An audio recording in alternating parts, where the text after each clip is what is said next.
Corona virus COVID-19 सँग सम्बन्धित रहेर कान्तिपुर टेलिभिजनले सुरु गरेको कार्यक्रम क्वारेन्टाइनमा यहाँहरूलाई हार्दिक स्वागत छ। हरेक दिन जस्तै आज पनि हामीले कोभिड-19 र लकडाउनका कारण सुत्केरी र गर्भवती महिलाका साथसाथै नवजात शिशुहरूको स्वास्थ्य अवस्था र उनीहरूले पाउनुपर्ने पोषणको अवस्था के कस्तो रहेको छ भन्ने विषयमा कुराकानी गर्दैछौँ। आउनुहोस् अबको करिब 1.5 घण्टा 4 बजेसम्म हामी तपाईसँगै हुनेछौँ। कार्यक्रमका विषयमा यहाँका कुनै सुझाव सल्लाह र प्रतिक्रिया भयो भने हाम्रो कान्तिपुर टेलिभिजनको Facebook page Kantipur TV HD र ट्विटर मार्फत पनि यहाँहरूले हाम्रा कार्यक्रमका विषयमा र आफूलाई लागेका जिज्ञासा र धारणाहरू राख्न सक्नुहुनेछ। आउनुहोस् सुरु गरौँ कार्यक्रम क्वारेन्टाइन।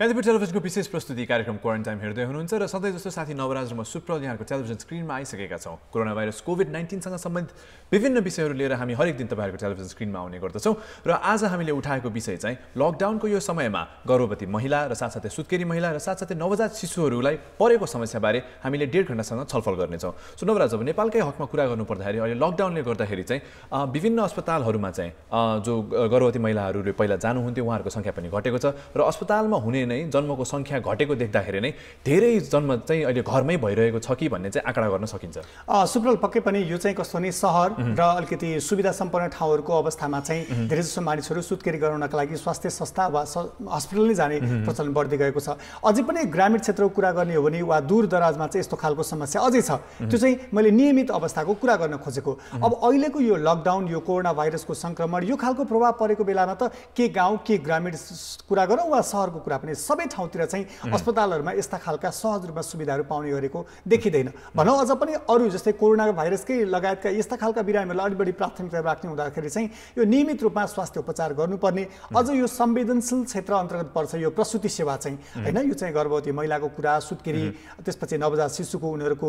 खानपानको कुरादेखि लिएर स्वास्थ्य उपचारदेखि लिएर उनीहरूको नियमित फलोअप यी लगायतका विषयहरूमा चाहिँ के कस्ता समस्या रहेका छन् भन्ने विषयमा चाहिँ आज हामी कुराकानी गर्न उपस्थित भइसकेका छौँ। अब विशेष त यो लकडाउनको समयमा चाहिँ सुत्केरी महिलाहरूलाई पनि धेरै समस्या छ र गर्भवती जो महिलाहरू हुनुहुन्छ उहाँहरूको त अब महिलाकै विषयमा कुरा गर्ने भने चाहिँ जो गर्भवती हुनुहुन्छ उहाँहरूको यो प्रिनेटल पिरियडमा पनि विभिन्न स्वास्थ्य जाँचहरूको आवश्यक हुन्छ, विभिन्न स्वास्थ्य सेवाहरू फलोअप गर्नुपर्ने हुन्छ। यस्तो अवस्थामा अस्पतालसम्म पुग्न गाह्रो छ, पुगे पनि चिकित्सकहरू भेट्न गाह्रो छ, भेटे पनि त्यो तहको एउटा चाहिँ गुणस्तरीय सेवा पाउन अझै कठिन छ। र जन्म भइसके पश्चात पनि चाहिने विभिन्न औषधिहरू साथसाथै अब जन्म दिँदादिँदैको अवस्थामा पनि त विभिन्न विशेष केयर त चाहिने हुन्छ। तर यो अवस्थामा चाहिँ उहाँहरूले पाइराख्नु भएको छ कि छैन, अब कसरी म्यानेज गरिरहनु भएको छ, व्यवस्थापन कसरी भइरहेको छ, त्यही विषयमा केन्द्रित रहेर चाहिँ आज हामी 4 बजेसम्म कार्यक्रम क्वारेन्टाइनमा कुराकानी आज चाहिँ हामी खास गरी स्वास्थ्य मन्त्रालयका स्वास्थ्य मन्त्रीको स्वास्थ्य सल्लाहकारसँग कुराकानी गर्नेदेखि लिएर जनस्वास्थ्य विज्ञ, होइन, लगायतका यो अभियानमा लाग्नुभएका र हाम्रा सञ्चारकर्मी साथीहरूसँग पनि हामी आज कुराकानी गर्ने प्रयत्न गर्छौँ। त्योभन्दा अगाडि आज कोरोना अपडेट्स के छ हेरौँ न त।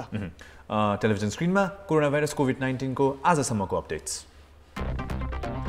कोरोना भाइरसको अहिले 34,97,047 वटा केसेसहरू विश्वव्यापी रूपमा छन् भने 21,25,880 ती मध्ये चाहिँ अहिले एक्टिभ रूपमा रहेका छन्।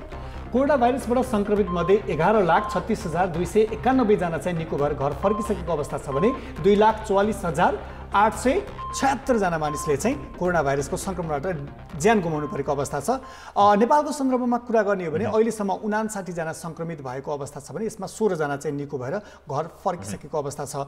सुप्रल, आज मात्रै मैले यो अन्तर्राष्ट्रिय हाम्रो यो एनआरएनको तथ्याङ्क हेरेको थिएँ। विश्वभरि करिब 63 जना मानिसहरूले चाहिँ विश्वका विभिन्न देशमा नेपाली ओरिजिन हुन्छ उहाँहरूले चाहिँ आफ्नो कोरोना भाइरसबाट ज्यान गुमाउनु परेको तथ्याङ्क सार्वजनिक भएको रहेछ।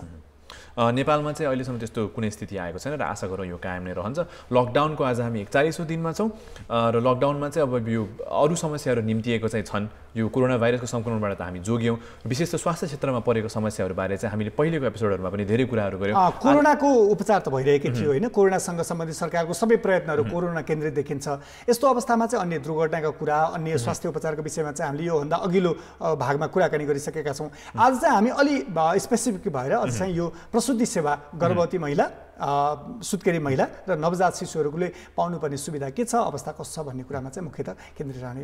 अब हाम्रै कार्यक्रमको ट्रेनिङ टुडे सेसनमा पनि हामीले केही दिन अगाडि चाहिँ एउटा कुरा उठाएका थियौँ, जुन चाहिँ दादुराको चाहिँ सङ्क्रमण चाहिँ अहिले यो भ्याक्सिनेसन नपाएर चाहिँ सङ्क्रमण बढ्छ कि विभिन्न जिल्लाहरूमा देखिएको भनेर। सो ट्रेनिङ टुडेमा पनि अब यो कुराहरू विशेष चाहिँ अहिले नवजात शिशुहरूको हकमा चाहिँ जुन इम्युनाइजेसन प्रक्रियामा चाहिँ हामी एकदमै अगाडि थियौँ, नेपालको चाहिँ इम्युनाइजेसन रेट एकदमै राम्रो नै भइरहेको थियो। अब अहिले चाहिँ यो लकडाउनले गर्दा चाहिँ यो रोकिएको छ, यसले गर्दा चाहिँ अरू समस्याहरू निम्तिन सक्छ कि सक्दैन, त्यो पनि आज हाम्रो कार्यक्रमको विषय हुन्छ।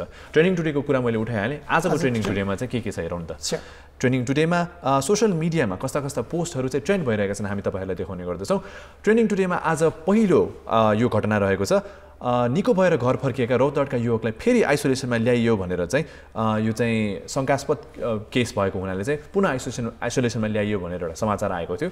त्यो चाहिँ सामाजिक सञ्जालमा चाहिँ अलिक बढी देखियो आज, र यो केसमा चाहिँ सायद टेस्टिङमै अलिकति गडबडी थियो कि भन्ने कुरा पनि आएको छ। बढी टेस्टिङ गर्नुपर्ने, छिटो घर पठाउन हतार गरियो कि भन्ने खालको आशंका आएको छ। हुन त फेरि अब त्यसपछि जोखिम के कस्तो भन्ने कुराहरू अलग होला, यसको ट्रेसिङको कुरा उसले को भेट्यो त्यो भन्ने कुरा त होला होइन।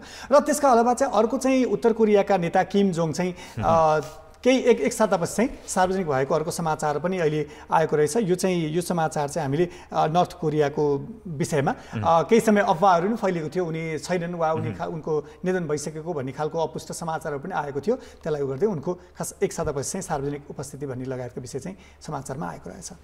र विश्व प्रेस स्वतन्त्रता दिवसको अवसरमा आज चाहिँ यो ट्रेनिङ टुडेमा चाहिँ यो समाचार पनि हामीले पायौँ सामाजिक सञ्जालमा।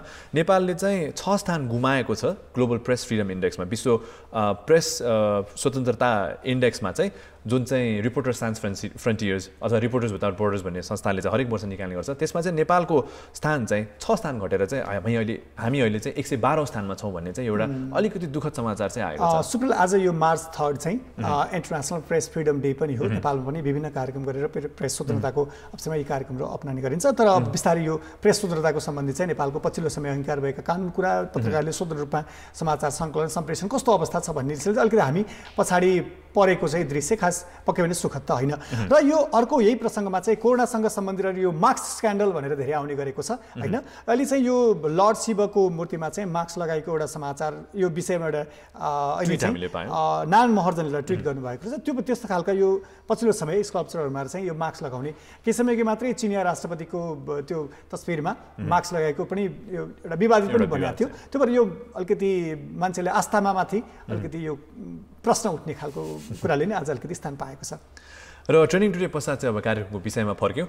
आज चाहिँ अब हामीले कुराकानी गर्नेको विषय भनेको चाहिँ विशेष प्रजनन स्वास्थ्यको कुराहरू, गर्भवती महिलाहरू, सुत्केरी महिलाहरू, उहाँहरूको अवस्था र साथसाथै उहाँलाई परेको समस्या, र विशेष त नवजात शिशुको हकमा चाहिँ अब पोषणको कुराहरू भयो, साथसाथै भ्याक्सिनेसनको कुराहरू भयो, त्यो विषयमा चाहिँ केन्द्रित रहेर हामी कुराकानी गरिरहेका छौँ। यही क्रममा चाहिँ हामी आज कुरा गर्दैछौँ डाक्टर खेमराज कार्की, स्वास्थ्य मन्त्रीका स्वास्थ्य सल्लाहकार उहाँ हुनुहुन्छ। त्यसै गरी हामीसँग जनस्वास्थ्यविद अरुणा उप्रेतीजी पनि हुनुहुन्छ। त्यसै गरी हामीसँग हाम्रै रिपोर्टर साथी अमृता अनमोलजी पनि हुनुहुन्छ, र साथसाथै ज्ञानुजी पनि हुनुहुन्छ हामीसँग, जो चाहिँ एक्टिभिस्ट हुनुहुन्छ।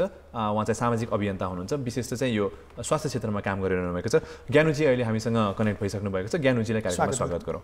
ज्ञानुजी, कार्यक्रममा स्वागत छ यहाँलाई। एकदम धन्यवाद हजुर। ज्ञानुजी, तपाईँ चाहिँ अब सामाजिक अभियन्ता हुनुहुन्छ, भैरवामा हुनुहुन्छ। भैरवामा विशेष त चाहिँ जो गर्भवती महिलाहरू हुनुहुन्छ र साथसाथै सुत्केरी महिलाहरू हुनुहुन्छ, उहाँहरूको अवस्था चाहिँ अहिले कस्तो छ, उहाँहरूलाई कस्तो समस्याहरू परेको छ? अहिले के छ भने अब यो लकडाउन भएको पनि अब आज त 41औं दिन भइसक्यो होइन। लकडाउनको समयमा अब खास गरी प्रत्यक्ष असर भन्यो भने अब गर्भवती सुत्केरी महिलाहरू, नवजात शिशुहरू, किनकि अब धेरै अब लकडाउनको बेलामा अब स्वास्थ्य संस्थामा जाने कुराहरू पनि कठिन छ। कतिपय गयो भने अब त्यहाँ सेवा पनि नपाइराखेको अवस्था, र अर्को कुरा कतिपय हाम्रो संरचनामा पनि अहिले आउटरिच जुन क्लिनिकहरू अथवा गएरै सेवा दिने त्यो खालको प्रणाली पनि विकास भएको छैन। त्यसकारणले भन्यो भने हामीले एक खालको नेपालले भनौँ पहिला गौरव गर्ने कुरा जुन मातृ मृत्यु दर र शिशु मृत्यु दर एकदमै घटाएकोमा हामी सफल भएका थियौँ। तर अहिले डर हामीलाई भनेको, किनभने घरमै सुत्केरी हुँदाखेरिको जोखिमता पनि बढेको अवस्था छ, र धेरै टाढा अब जस्तै एम्बुलेन्स सेवाहरू पाउँदा पनि अब धेरै कठिन, कतिपय ठाउँमा बोलाएको ठाउँमा नपुगेको एम्बुलेन्स, कतिपय अब ल्याउँदै कठिन भएको होइन। त्यसकारणले धेरै समस्या चाहिँ देखिएको छ यो खास गरी लकडाउनको अवस्थामा र कोरोना सङ्क्रमणको एउटा समयमा पनि प्रत्यक्ष असर चाहिँ गर्भवती महिला, सुत्केरी र नवजात शिशु र बालबालिकालाई परेको छ। ज्ञानुजी, यो सँगसँगै स्वास्थ्य उपचार केन्द्रहरू जुन अस्पतालहरूले चाहिँ यो प्रसुति सेवा सम्बन्धी वा यहाँले पनि कुरा गर्नुभयो होइन, गर्भवती महिला, सुत्केरी महिला, नवजात शिशु उनीहरूको सेवामा चाहिँ अलि छुट्टै त्यस्तो इकाइ राखेर वा त्यस्तो खालको प्रबन्ध चाहिँ त्यस क्षेत्रमा त्यस्तो गरिएको छैन? यसमा के छ भने हजुरको जस्तै अब 24 घण्टे प्रसुति सेवा केन्द्रहरू त छ र कतिपय ठाउँमा हामीले बुझी पनि राखेका छौँ। अब अहिले पहिला जुन एएनसी चेकअप थियो, जुन अब गर्भवती हुँदाखेरि अब 4 पटक जाँच गर्नुपर्छ भन्ने अथवा समस्या आयो भने तुरुन्त अस्पताल जाने, त्यो खालको अहिले तथ्याङ्कले पनि, किनभने यहाँ स्वास्थ्य कार्यालय लगायत हामीले स्वास्थ्य संस्थामा पनि बुझिराखेका छौँ, यो एएनसी चेकअप एकदमै घट्दो छ। यो लकडाउनको अवस्थामा एकदम न्यून छ भने स्वास्थ्य संस्थामा गएर सुत्केरी हुनेको सङ्ख्या पनि कम छ। अब यसमा चाहिँ के छ भने अब खास गरी अब यो विपद एक खालको महामारीमा अब रणनीतिहरू पनि, जस्तै अब जिल्ला विपद व्यवस्थापन समिति, गाउँपालिका स्तरको विपद व्यवस्थापन समितिले नि थप खालको अत्यावश्यक स्वास्थ्य सेवा दिनका लागि खास गरी सुरक्षित मातृत्वको बारेमा पनि बढी संवेदनशील भएर सेवाहरू दिन जरुरी छ। किनभने खोपको त अब भर्खरै मात्र सुरुवात भएको छ। त्यस्तो खालको व्यवस्था चाहिँ भनौँ न एकदमै खोलेर सबै स्वास्थ्य कर्मीहरू ढुक्क भएर काम गर्ने, त्यहाँ जाने पनि कमी देखिएको छ भने एक खालको समुदायमा पनि त्रास, डर होइन, सफर लकडाउनको बेलामा अब बाहिर ननिक्लिने भन्ने अत्यावश्यक एकदमै जरुरी भएर जटिलता देखिएको अवस्थामा त अब फोनहरू गरेर समन्वय गर्ने कुराहरू हामी गरिराखेका छौँ, तर जुन हुनुपर्ने हो त्यो चाहिँ भइराखेको छैन। ज्ञानुजी, अब यही क्रममा चाहिँ गर्भवती महिलाहरू जो हुनुहुन्छ र साथसाथै सुत्केरीहरू जो हुनुहुन्छ, उहाँहरूलाई चाहिँ तपाईँहरूले कुनै किसिमको परामर्शहरू प्रदान गरिराख्नु भएको छ फोनको मार्फत अथवा अरू कुनै माध्यमबाट? एकदमै हामीले चाहिँ अब खास गरिकन यो मनोसामाजिक सहयोगको कुराहरू, मनोसामाजिक परामर्शको कुराहरू, अब हटलाइन टेलिफोनहरू दिने, जुन हाम्रो कार्यक्षेत्रमा पनि स्वास्थ्य कर्मीहरूसँग पनि समन्वय गर्ने, त्यो काम गरिराखेका छौँ। अब त्यो मात्र नभएर जस्तै क्वारेन्टाइनकै कुरा गर्दा पनि भारतबाट फर्केको अब जस्तै सुत्केरी महिलाहरू, गर्भवती महिलाहरू हुनुहुन्छ भने एउटा संरक्षण क्षेत्रको प्रोटेक्सन क्लस्टरको हिसाबले पनि उहाँहरूलाई विशेष प्राथमिकता दिने कुराहरूदेखि लिएर होइन र उद्धार गर्ने कुराहरू पनि हामीले पालिकासँग समन्वय गरेर बिचमा पनि क्वारेन्टाइनमा ल्याएर अब विशेष व्यवस्थाका साथ राख्नका लागि पनि पहल गऱ्यौँ। तर अब त्यो 1-2टा केसको मात्र कुरा होइन कि एउटा संरक्षण क्षेत्रमा पनि अब जस्तै गर्भवती, सुत्केरी, त्यसपछि आएर नवजात शिशुको पोषणको कुराहरू, किनकि अब पोषणको कुराहरू पनि जस्तै अब देख्नु भएको छ राहत पनि वितरण भइराखेको छ सँगसँगै, त्यो बेलामा पनि हामीले अलिकता लैङ्गिक दृष्टिकोणले पनि यो पोषणका कुराहरूलाई पनि राहतमा पनि गर्भवती, सुत्केरीहरू विपन्न वर्गका छन् भने उनीहरूलाई अलिकता केन्द्रित गरेर प्याकेजको रूपमा पनि दिनुपर्छ। किनभने अब समानता त छँदैछ, अलिकता समतामूलक दृष्टिकोणले पनि वितरणका कुराहरूदेखि लिएर रोकथामको क्रियाकलापहरूदेखि लिएर स्वास्थ्य सेवा दिने कुराहरू पनि गर्नुपर्छ भनेर एक खालको हामीले पैरवी गर्ने, समन्वय गर्ने, सहकार्य गर्ने चाहिँ स्वास्थ्य क्षेत्रमा पनि र पालिका लेभलमा पनि हामी गरिराखेकै छौँ। ज्ञानुजी, तपाईँहरूले विभिन्न पक्षसँग कुराकानी गर्दा, विभिन्न मानिसहरूलाई भेट्दा वा परामर्श दिने क्रममा चाहिँ उहाँहरूमा चाहिँ जस्तै गर्भवतीको विभिन्न चरणहरू हुन्छ होइन, त्यसपछि सुत्केरी गराएपछि पोषणको कुरा, त्यो खालको नियमित खोपको कुरा, त्यसले लङ टर्म पार्ने असरको कुरा, यस्तो विषयमा चाहिँ कतिको चेतना रहेको पाउनुभयो वा त्यो मानिसहरू भेट्दाखेरि उहाँहरू यो विषयमा कतिको सजग हुनुहुन्छ? अब यसमा चाहिँ के छ भने अब जस्तै हाम्रो अलिकता यो जस्तै रूपन्देही जिल्लाको मर्चुवार क्षेत्र भन्छ, अलि त्यहाँ 3टा पालिका छ, सम्रेमाई, कोटेमाई र मर्चुवारीमाई होइन। त्यस्तै गरी अलिकता उत्तरतिर जहाँ पहाडी अलि समुदाय अलि सचेतनाको हिसाबले, अलि बढी साक्षरताको हिसाबले भएकोमा जस्तै तपाईँको इन्टरनेट, सामाजिक सञ्जालहरूको प्रयोग गर्ने, सूचनाहरू लिने, सूचनाको पहुँच भएकोमा अलिकता यसको चेतनाको स्तर चाहिँ अलि बढी छ।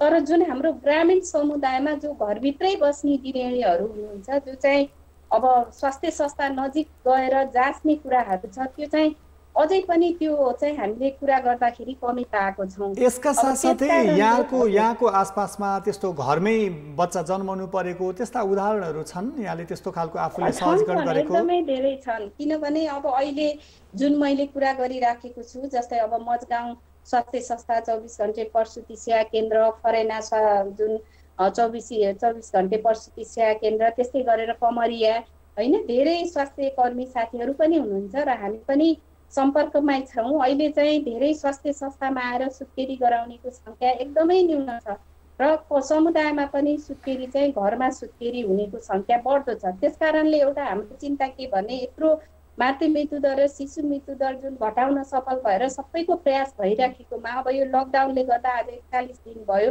झन् यसले कतै मातृ मृत्यु दर र शिशु मृत्यु दर यसले बढाउने अहिलेसम्म हामीले गरेका प्रयास स्वास्थ्य संस्थामै गएर सुत्केरी हुनुपर्छ, किनभने घरमा सुत्केरी हुने शून्य पुर्याउने जुन अब हामीले एउटा जिरो होम डेलिभरी नै कुराहरूलाई अभियानको रूपमा अगाडि लगेका थियौँ, त्यो कुरालाई त पक्कै पनि यो लकडाउनले धेरै असर पार्दैछ भन्ने लागिराखेको छ। अब जो सुत्केरी महिलाहरू हुनुहुन्छ र नवजात शिशुको हकमा चाहिँ अब विशेष त पोषण चाहिने हुनाले अब त्यसको लागि चाहिँ व्यवस्थापन केही गरिराख्नु भएको छ?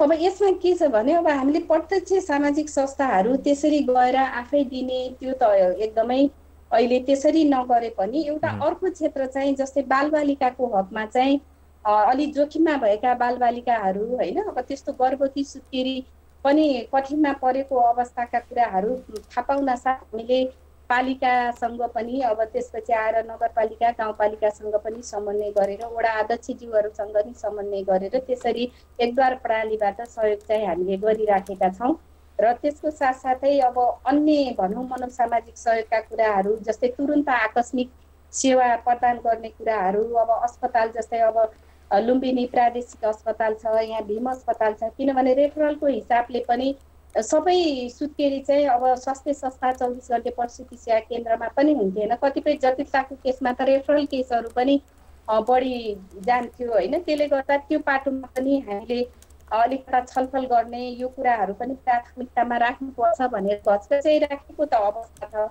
तर एउटा के छ भने समस्या भनेको अहिले धेरै केन्द्रित चाहिँ अलिकता हामी राहततिर बढी दौडिराखेको अवस्थामा सबै भनौँ स्थानीय सरकार पनि यो एउटा यो महिला र बालबालिका सुरक्षित मातृत्वको यो सवाल चाहिँ अलि भनौँ संवेदनशील भए पनि एउटा जोखिमपूर्ण अवस्था भए पनि सबैले महसुस गर्ने अवस्था चाहिँ देखिएको छैन। तर अब यसमा चाहिँ पहल गर्न एकदमै जरुरी छ, किनभने जब स्वास्थ्य संस्थामा आएर सुत्केरी गराउने र एएनसी अथवा गर्भ जाँच पूर्व गर्भ जाँच गराउने कुराहरूमा कमी आएपछि त अब हामीले आउटिस भन्यो भने अब पहिला जस्तै गाउँघर क्लिनिकहरू हुन्थ्यो, अहिले गाउँघर क्लिनिकहरू सञ्चालन छैन लकडाउनले गर्दाखेरि।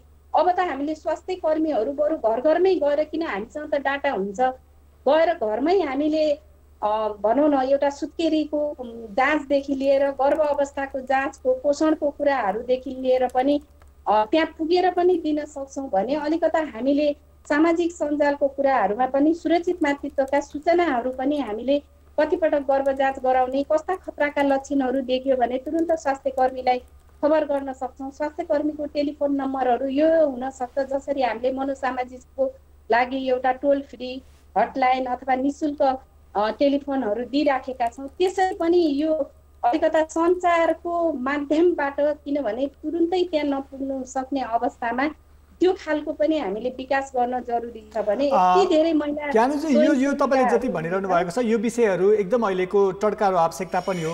योमा अलिकति जस्तै कतिपय अस्पताल पुगेर पनि गर्भवती महिलाहरू वा सुत्केरी हुने अन्तिम समयमा पुगेका महिलाहरू फर्कनुपर्ने अवस्था छ।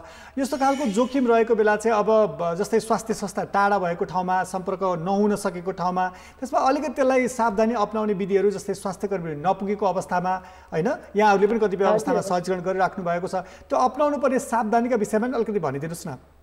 अब यसमा के छ भने सबभन्दा महत्त्वपूर्ण कुरा त हामीले जुन महिला स्वास्थ्य स्वयंसेविकाहरू गाउँ गाउँमा हुनुहुन्छ, हाम्रो आमा समूहहरू हुनुहुन्छ, उहाँहरूलाई पनि एक खालको सूचनाहरू सम्प्रेषण गरेर होइन, त्यस्ता खालका भनौँ न हाम्रो गर्भवती सुत्केरी महिलाहरूलाई केही समस्या पर्यो भने ल है यहाँ प्रेसर गर्न सक्छौँ, तपाईँहरूको साथमा हामी छौँ, अथवा मनोसामाजिकका कुराहरू कुनै औषधिहरू सकियो भने समन्वय गर्ने कुराहरूदेखि लिएर यो कुराहरूमा चाहिँ सबै यो समन्वयकारी भूमिका सबै क्षेत्रबाट पनि खेल्न जरुरी छ भने अर्को कुराहरू अघि मैले भने, किनकि अब मान्छे प्रत्यक्ष अब यो सामाजिक दूरी कम गर्ने भनेपछि अब धेरै एउटा त स्वास्थ्य कर्मीलाई सुरक्षाको महसुस गराउने कुराहरू महत्त्वपूर्ण छ। अब त्यसमा आफूलाई भनौँ न रोकथामका कुराहरूदेखि लिएर सबै त्यतातिर पनि हामीले काम गर्नुपर्ने अवस्था एकातिर देखिएको छ भने, किनभने अब खोप नै लाउँदाखेरि पनि कति ठाउँमा खोप क्लिनिकहरू खोप अस्ति भर्खरै सञ्चालन भयो, अझ कति ठाउँमा हुन सकेको अवस्था छैन। एक खालको समुदायमा पनि डर त्रास छ भने यो केही पनि हुँदैन, आएर सेवा लिनु भन्ने खालको पनि सुनिश्चितताको कुराहरू सूचना सम्प्रेषण गर्न जरुरी छ भने स्वास्थ्य संस्थामा पनि स्वास्थ्य कर्मीहरूलाई एकदमै भनौँ न सुरक्षाको महसुस गर्दै एउटा वातावरण सिर्जना गर्ने र बरु कर्मचारीहरू पनि कम भयो भने बरु आउटरिच क्लिनिकहरू जस्तै गाउँघर क्लिनिकहरू अथवा घरमै गएर पनि सेवा दिने प्रणालीहरू यो बारेमा विकास गर्न पनि नेपाल सरकारले चाहिँ सोच्नुपर्ने जरुरी छ। किनकि अब पहिला र अहिलेको अवस्था फरक भएको हुनाले सबैजना स्वास्थ्य संस्थामै आएर गर्भवती जाँच गर्छन् भन्ने कुराहरू पनि कठिन देखिएको छ। ज्ञानुजी, अब यही क्रममा चाहिँ अब महिला स्वास्थ्य स्वयंसेविकाहरूको तपाईँले कुरा उठाउनु भयो, जो गाउँ गाउँमा हुनुहुन्छ महिला स्वास्थ्य स्वयंसेविकाहरू, उहाँहरूले चाहिँ यो कोरोनाको सूचना सम्प्रेषणमा चाहिँ कस्तो भूमिका खेल्नु भएको छ, तपाईँले आफै कस्तो पाउनु भएको छ? अब यसमा कस्तो छ भने अलिकता फरक के छ भने जस्तै बुटोल भैरवा हजुरको अब जस्तै तिलोत्मा नगरपालिका अलिकता सहरी क्षेत्रमा चाहिँ बढी खालको अब भनौँ न टिभी रेडियोदेखि लिएर अब सामाजिक सञ्जालको प्रयोगदेखि लिएर होइन धेरै कुराहरू उहाँहरूलाई सचेत पार्ने हुनाले पनि एक खालको महिला स्वास्थ्य स्वयंसेविकाको कुराहरू पनि अलि सक्रिय रूपमा, तर कुनै कुनै ग्रामीण क्षेत्रमा जहाँ चाहिँ भोजपुरी भाषा मात्र बोल्नुहुन्छ त्यो ठाउँमा पनि हामीले अझै पनि केही त छ तर भने जस्तो चाहिँ हामीले पाएका छैनौँ। उहाँहरूलाई पनि कोरोनाको अब सङ्क्रमणको हिसाबले कसरी रोकथाम गर्ने, कसरी सुनिश्चित गर्ने, गर्भ जाँचका कुराहरूदेखि लिएर सुत्केरी अवस्थाकोदेखि लिएर बालबालिकाको पनि हेरचाहको कुराहरूदेखि लिएर होइन यो भन्यो भने अब यो समय समयमा हात धुने कुराहरूदेखि लिएर गर्भ अवस्थामा समस्या देख्यो भने तुरुन्त स्वास्थ्य कर्मीलाई सम्पर्क राख्ने कुराहरू उहाँहरूले कम्तीमा प्रेषणको काम एउटा पुलको काम मात्र गरिदिनु भयो भने हामी धेरै रोकथाम गर्न सक्छौँ। त्यस कारणले अझै यो चाहिँ पर्याप्त महिला स्वास्थ्य स्वयंसेविकामा अझै क्षमता अभिवृद्धि र सचेतना चाहिँ पुगेको अनुभव हामीले गरेका छैनौँ। यो गर्न चाहिँ जरुरी छ। हस्, यहाँले यो महत्त्वपूर्ण सुझाव र यो महत्त्वपूर्ण समयको लागि यहाँलाई धेरै धेरै धन्यवाद दिन चाहन्छौँ। ज्ञानुजीले जसरी कुराकानी गर्नुभएको थियो उहाँको त्यो क्षेत्रको अवस्था त रहनै भयो। अर्को चाहिँ सुप्रल यो विषयमा जस्तै हामीले पनि उठाइरहेका छौँ कतिपय जस्तै सुत्केरी महिलाका लागि, गर्भवती महिलाका लागि र नवजात शिशुको लागि चाहिने पनि पौष्टिक तत्त्वहरू, पौष्टिक आहारहरू चाहिन्छ। अहिले बजार बन्दको अवस्था, सहज रूपमा यसको ढुवानी हुन नसकेको वा त्यो बजारसम्म खरिद गरेर जान नसकेको यस्ता धेरै अवस्थाले गर्दाखेरि पनि यो क्षेत्र चाहिँ वा यो वर्ग यो खालको अहिले समस्या यो स्टेजमा यो स्थितिमा रहेका मानिसहरू चाहिँ अलिक पनि जोखिम जस्तो देखिन्छ। अनि फेरि स्वास्थ्य भन्ने कुरा चाहिँ बालबालिकाको नियमित खोपको कुरा त्यसले चाहिँ जीवन पर्यन्त समस्या ल्याउने कुरा भयो होइन। अहिले गर्भवती अवस्थामा सहज रूपमा ट्रिटमेन्ट कुरा, काउन्सिलिङ कुरा प्रपर हुन सकेन भने चाहिँ जीवनभरि नै यसले जोखिम नियन्त्रण सक्ने हुनाले पनि यो अलिक संवेदनशील विषय भएको हुनाले आज हामीले यो विषयमा कुराकानी केन्द्रित गरेका छौँ। विशेष त हाम्रो जस्तो न्यून आय भएको देशमा चाहिँ स्टन्टिङ भनेको चाहिँ जुन चाहिँ जति हिसाबले चाहिँ उचाइ बढ्नुपर्ने हो बालबालिकाहरूको त्यो 5 वर्षभन्दा कम उमेरमा चाहिँ यदि पौष्टिक आहारहरू कम भएन भने चाहिँ जति उचाइ बढ्नुपर्ने त्यति उचाइ नबढ्ने भएकोले हाम्रो क्षेत्रमा चाहिँ यो साउथ एसिया क्षेत्रमा भनौँ न दक्षिण एसियामै हाम्रो चाहिँ अलिकति एभरेज हाइट पनि कम देखिन्छ। त्यो चाहिँ स्टन्टिङले गर्दा हो, जेनेटिक्स भन्दा पनि बढी पौष्टिक आहारहरूको चाहिँ कमीले गर्दाखेरि भएको। अब अहिले चाहिँ यो लकडाउनले गर्दाखेरि चाहिँ नवजात शिशुहरूलाई पनि त पौष्टिक आहारहरू छैनन्। त्यस्तो कुराहरूमा चाहिँ अब कसरी व्यवस्थापन भइरहेछ त्यसको बारेमा पनि हामी छलफल गर्ने नै छौँ। अहिले जो हाम्रा प्रवक्ता हुनुहुन्छ उहाँसँग पनि कुराकानी गर्नेछौँ। अहिले भने चाहिँ कार्यक्रममा एउटा छोटो कमर्सियल ब्रेक लिउँ। आज हामी कुराकानी गरिरहेका छौँ लकडाउनको यो समयमा गर्भवती महिलाहरू र साथसाथै सुत्केरी महिला र साथसाथै नवजात शिशुहरू उहाँहरूलाई कस्तो समस्या परेको छ त्यसबारे केन्द्रित रहेर हामी कुराकानी गर्दैछौँ। तपाईँहरूले पनि आफ्नै जिज्ञासाहरू, आफ्नै अनुभवहरू हामीसँग राख्न सक्नुहुन्छ।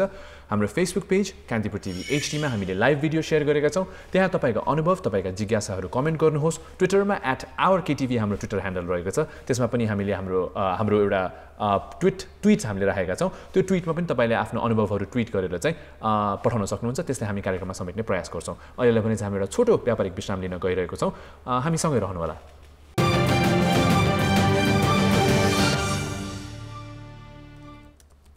पुनः स्वागत छ कार्यक्रम क्वारेन्टाइनमा। आज हामी कुराकानी गरिरहेका छौँ गर्भवती, सुत्केरी महिला र नवजात शिशुहरूको समस्याका विषयमा। सुप्रल, हामीलाई एकजना स्वयंसेविका जसरी उहाँको अनुभवको विषयमा कुरा पनि गऱ्यौँ होइन। यो अलिकति स्वास्थ्य समस्याका यस्ता विषयमा चाहिँ भोगिरहँदाखेरि होइन अलिकति स्वास्थ्य क्षेत्रमा वा त्यस्तो खालको तयारीहरू के कस्तो छ भनेर यो विषयमा समाचार सङ्कलनका क्रममा विभिन्न आयामहरू देखिराख्नुभएका एकजना सञ्चारकर्मी हुनुहुन्छ अमृता अनमोल। अमृताजी, यहाँलाई स्वागत छ। धन्यवाद। अहिले लकडाउनको समय विभिन्न समस्याहरू देखिएको छ, त्यसमाथि पनि स्वास्थ्य र त्योमा पनि प्रसुतिसँग सम्बन्धित रहेर समस्याहरू त्यस्तो यहाँले यहाँको क्षेत्रमा बुटवल आसपास विभिन्न क्षेत्रमा पुग्दाखेरि यस्तो विषयमा केही देख्नुभयो? यहाँले त्यस्तो कुनै समस्याहरूको त्यस्तो बारेमा समाचार सम्प्रेषण गर्ने वा त्यस्तो केही देख्नु भएको छ? यो लकडाउन चलिरहँदाखेरिमा खास गरेर चाहिँ म बुटोल केन्द्रित भएको भएर बुटोल आसपासमा यस्ता घटनाहरू भएको देखियो। कस्तो भइदियो भन्दाखेरिमा अहिले चाहिँ क्षेत्र क्षेत्रमा 24 घण्टे प्रसुति सेवा सञ्चालनमा छ। लकडाउन सुरु भएपछि स्वास्थ्यकर्मीहरूले त्यो 24 घण्टे प्रसुति सेवा चाहिँ सञ्चालन गरेर नगरेको पाइयो। त्यसले गर्दाखेरिमा गाउँको महिला दिदीबहिनीहरू जो चाहिँ प्रसुति बेड खाएर त्यो केन्द्रसम्म जानुभयो, त्यो केन्द्रमा चाहिँ सेवा पाउनु भएन। त्यो केन्द्रमा सेवा नपाइसकेपछि उहाँहरू चाहिँ बुटोल वा भैरहवामा रहेका अस्पतालमा आउनु पर्यो। यहाँ धेरै निजी अस्पतालहरू छन्, निजी अस्पतालहरूले पनि ती सेवाहरू केही समयका लागि बन्द गरिदिए। त्यसले गर्दा उहाँहरू मारमा परेर एम्बुलेन्स खोज्दाखेरिमा एम्बुलेन्स पनि डराएर एम्बुलेन्स पनि नपाइने, अनि त्यसपछि त्यो नजिकको स्वास्थ्य चौकी पनि खुला नहुने, 24 घण्टे प्रसुति सेवा पनि सुचारू नहुने गर्दाखेरिमा चाहिँ रूपन्देहीमै पनि 6 वटा केस चाहिँ त्यस्तो घरमै जन्माउनु परेको आयो। जस्तै मर्सवारको कोटैमाई गाउँपालिका 1 सिपवामा सीता यादव भन्नेले चाहिँ चैत 19 गते उहाँकोलाई चाहिँ 3 दिनसम्म प्रसुति व्यथा लाग्यो। त्यसपछि वरिपरि उहाँले बुझ्नुभयो अनि नसकिसकेपछि चाहिँ गाउँमै उहाँले चाहिँ सुडेनीको माध्यमद्वारा चाहिँ बच्चा जन्माउनु भयो। धन्न उहाँलाई चाहिँ केही स्वास्थ्य समस्या देखिएन। यस्तै देवदहको चरङ्गेमा पनि त्यस्तो चाहिँ घरमै बच्चा जन्माउनु परेको घटना चाहिँ हामीले सुनियो। त्यसै गरी रोहिडी गाउँपालिकामा पनि रोहिडी गाउँपालिका 4 मा पनि एउटा महिला चाहिँ उहाँ पटक चाहिँ नजिकको स्वास्थ्य चौकी र घर गएर सेवा नपाइसकेपछि चाहिँ उहाँले घरमा बच्चा जन्माउनु। यस्ता खालले चाहिँ त्यसै पनि प्रदेशमा यो प्रदेशमा चाहिँ स्वास्थ्य संस्थामा प्रसुति हुनेको सङ्ख्या कम छ।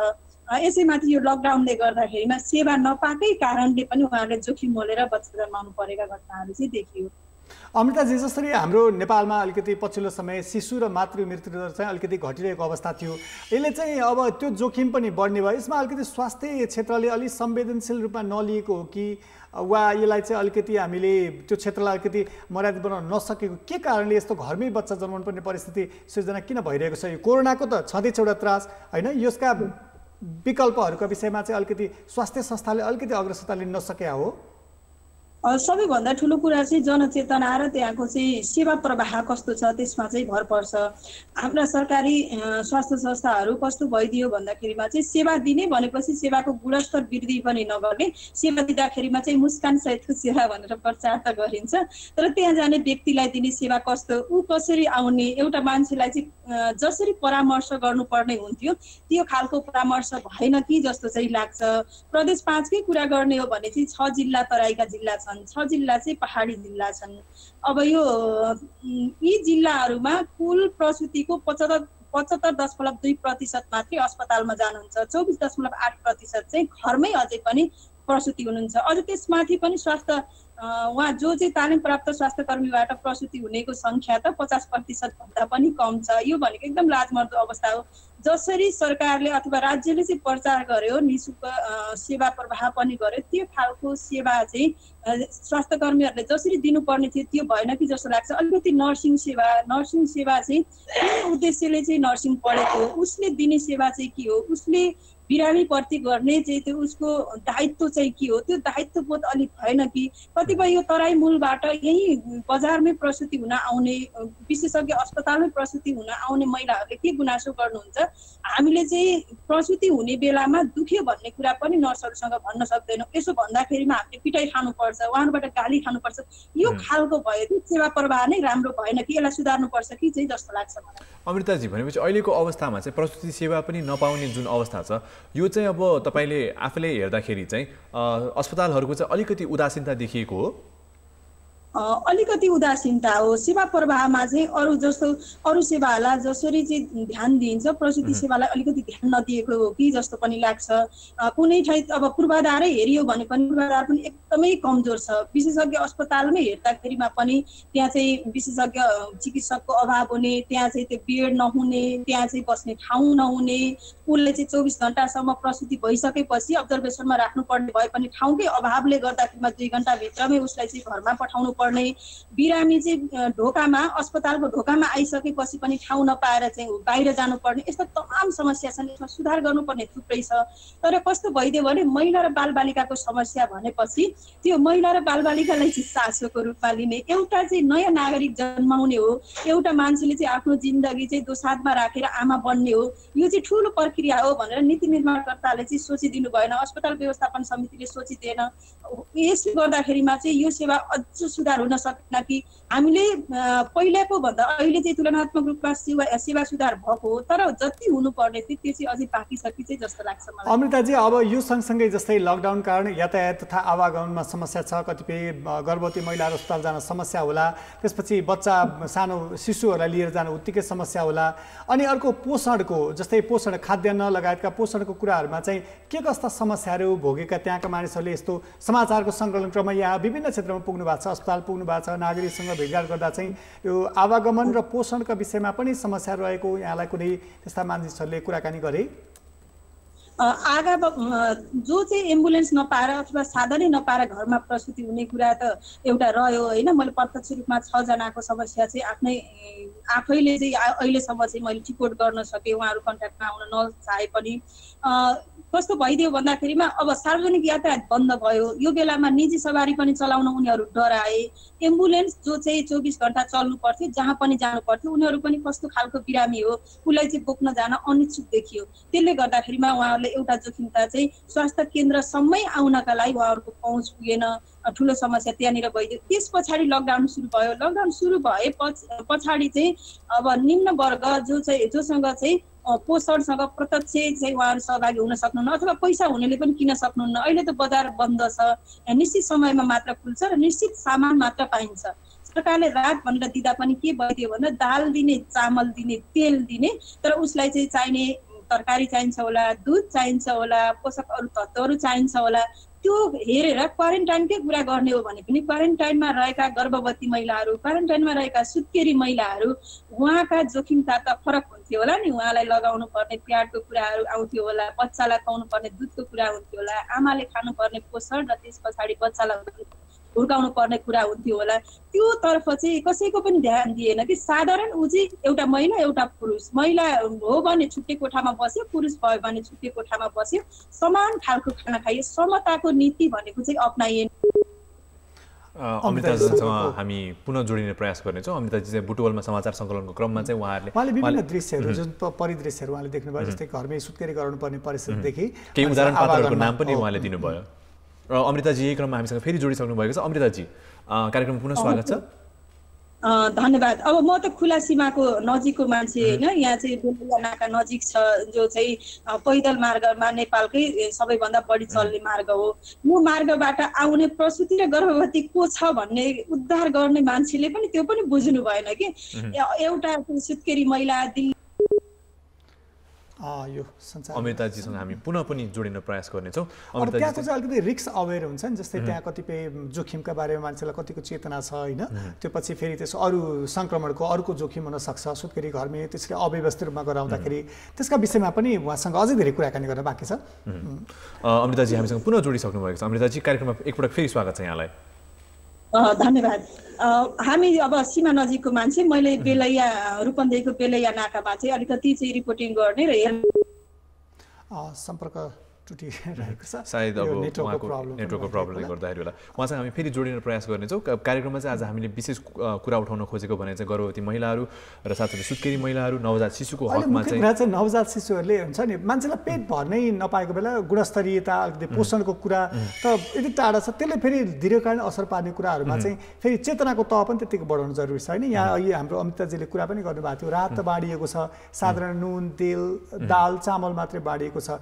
सुत्केरी वा गर्भवती महिला त्यति नै पर्याप्त हुँदैन। त्यो हिसाबले पनि अलिकति संवेदनशीलता अलिकति प्राथमिकता चाहिँ थप्नुपर्ने जस्तो राहत वितरणमा अलि इक्विटीको चाहिँ प्रयोग भएन कि भन्ने चाहिँ कुरा उहाँले उठाउनु भयो।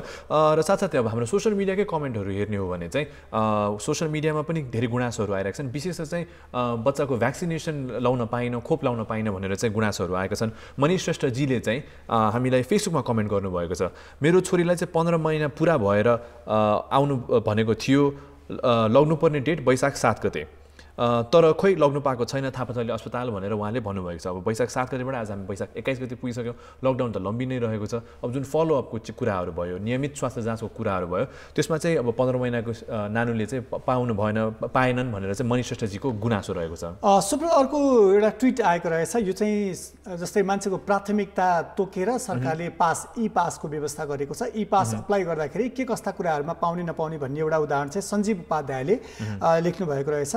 लकडाउनका कारण ग्रान्डी अस्पताल पुग्न नसकेकोले मैले आफ्नो 18 महिनाको शिशुलाई भ्याक्सिन लगाउन पाएको छैन। सरकारले पासको व्यवस्था गरेको भए पनि हामीले सर्वसाधारणलाई उपलब्ध हुन सकेको छैन।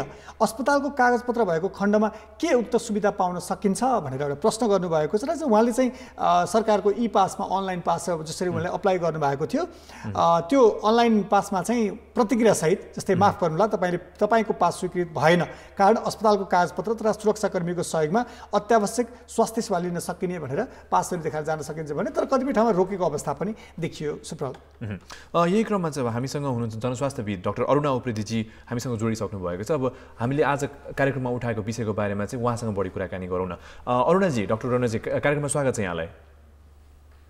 हस्, नमस्ते।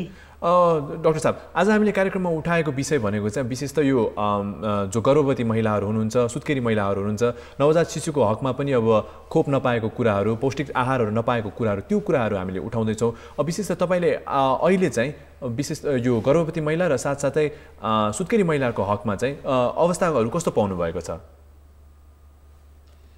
अहिले नेपालभरि कोरोनाको कारणले गर्दाखेरि विभिन्न अरू समस्याहरू, चाहे मुटुको रोग होस्, चाहे मानसिक रोग होस्, चाहे प्रसुति सेवाहरू सबै साइडलाइनमा लागेको अवस्था छ। र प्रसुति गृहमा हेर्दाखेरि, प्रसुति गृहका डाक्टरको कुराकानी सुन्दाखेरि त्यहाँ आउने काठमाडौँको प्रसुति गृहमा आउने महिलाहरूमध्ये झन्डै 50% डेली सुत्केरी हुन आउने महिलाहरू चाहिँ आएका छैनन्। दिनमा 90वटा हुने मध्ये अहिले 40-50वटा मात्रै सुत्केरी भइरहेको छ भन्ने थाहा भएको छ। त्यसको अर्थ चाहिँ अरू 40-50 जना चाहिँ कतै गाउँघरमै कतै सुत्केरी भइरहेको छन् भन्ने देखिन्छ। यसले किनभने उहाँहरू चाहिँ अस्पतालसम्म आउन नपाएको अवस्था छ। त्यस्तै प्रकारले ओपिडीमा आउने महिलाहरूको पनि सट्टै सङ्ख्या घटेको छ र उहाँहरूले चाहिँ सायद खोपली पनि लिन पाउनु भएको छैन, उहाँहरूले पौष्टिक खानेको कुराको बारेमा जानकारी पनि लिन पाउनु भएको छैन र कतिजना सायद रक्त अल्पताको समस्या भएको हुनुहुन्छ होला, उहाँहरूलाई चाहिने औषधिहरू पनि पुगेको छैन होला। समग्रमा हेर्ने हो भने अहिले नेपालको प्रसुति सेवामा चाहिँ निकै अवस्था कमजोर छ।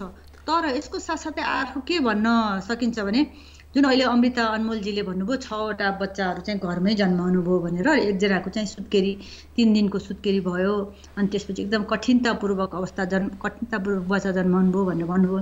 तर अन्यहरूको चाहिँ सामान्य रूपमै भयो। र सुत्केरी हुने आउने महिलाहरू जुन प्रसुति गृहमा उहाँहरू हरेक दिन 40 जना महिलाहरू यदि गाउँघरमा आफै समुदायमा सुत्केरी भइराख्नु भएको छ भने उहाँहरूको सबैको अवस्था त जटिल छैन भन्ने कुरा देखिया छ। किनभने समाचार आएको छैन, सबैजनाको धेरैको मृत्यु पनि भएको छैन, त्यो पनि समाचार आएको छैन भनेपछि सुत्केरी हुनलाई जटिल अवस्थामा हामीलाई अस्पतालको जरुरत पर्छ नै।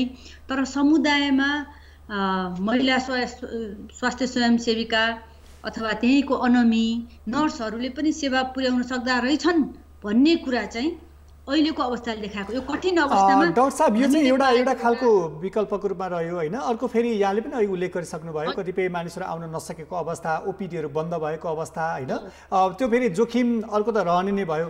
त्यो अलिकति नियमित उनीहरूले आफ्नो अवस्था कस्तो अवस्थामा छ, बच्चाको के अवस्था छ होइन, के कस्ता सावधानी अप्नाउनु पर्ने त्यो परामर्श दिन पाइएको छैन। ओपिडीहरू बन्द छन्, अस्पताल जान नसकेको अवस्था छ। यसले चाहिँ दूरगामी पार्ने असरहरू, सम्भावित जोखिमहरू के हुन् जस्तो लाग्छ यहाँलाई, या एउटा जनस्वास्थ्यविद भएको नाताले? यदि महिलाहरूले अब अझ लकडाउन लम्बिएर यदि महिलाहरूलाई रक्त रगत बगिरह्यो भने र उहाँहरूलाई चाहिँ अस्पताल पुर्याउन सकिएन भने त्यसले गर्दाखेरि तुरुन्त महिलाको मृत्यु हुन सक्ने एउटा सम्भावना हुन्छ। अर्को बच्चालाई यदि समयमा खोप लाउन सकिएन भने विभिन्न किसिमका त्यसले गर्दाखेरि दूरगामी असर पर्न सक्ने अर्को समस्या हुन्छ। सुत्केरी आमाले राम्रोसँग पोषणको बारेमा जानकारी पाएर कस्तो किसिमको खानेकुराहरू खानुपर्छ भन्ने जानकारी नभएर सुत्केरीलाई रक्त अल्पता भयो भने उनको राम्रोसँग दुध नआएर बच्चालाई दुध नपुग्यो भने फेरि अर्को समस्या पर्छ। भनेपछि यो समस्याहरू त थुप्रा नै छन्। अहिले हामीले तत्कालै देखिएको यो समस्या भयो। अर्को कतिपय महिलाहरूलाई सुत्केरी अवस्थापछि अलिकता मानसिक रूपमा समस्या पर्न सक्छ, तनाव हुन सक्छ। साधारण तनावहरू त घरमा नै मानिसहरूले कुराकानी गरेर ठिक हुन्छ, तर कतिपय अवस्थामा चाहिँ त्यो तनाव कम नभए त्यो तनाव अझ बढ्दै गयो भने डिप्रेसन भनेर जसलाई हामी पोस्टमार्टम डिप्रेसन भन्छौँ, त्यो डिप्रेसन भएर यदि मानसिक रोग विज्ञहरूलाई अथवा मान्छेको अस्पतालमा गएर देखाउन सकिएन भने र औषधि उपचार भएन भने त्यसले फेरि अर्को ठुलो समस्या पार्छ।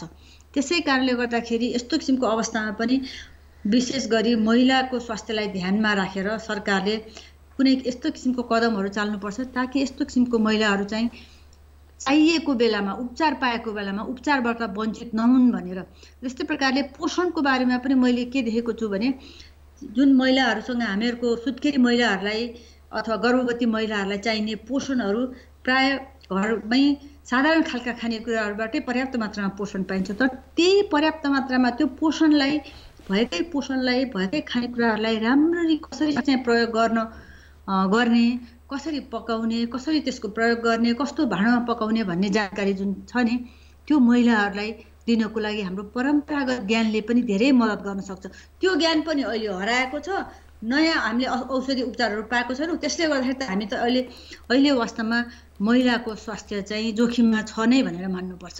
डाक्टर साहब, यो सँगै जस्तै अघि हाम्रो एकजना अर्को महिला यो अभियानमै लाग्नुभएको एकजनाले सुझाव पनि दिनुभएको थियो, कतिपय अवस्थामा मानिसहरू वा त्यस्तो खालको प्रसुति सेवा लिनका लागि अस्पताल पुग्न नसकेको सन्दर्भमा वा पुर्याउनलाई विभिन्न कठिनाइहरू भोगेको सन्दर्भमा चाहिँ स्थानीय त्यस्तो खालको स्वास्थ्य कर्मीहरूको समन्वयमा वा चिकित्सकहरू नै त्यहाँ घरसम्म पुगेर सेवा दिन पनि त्यस्तो प्रयत्न गर्नुपर्छ भनेर पनि भन्नुभएको थियो। यसको सम्भावना कतिको देख्नुहुन्छ यहाँ?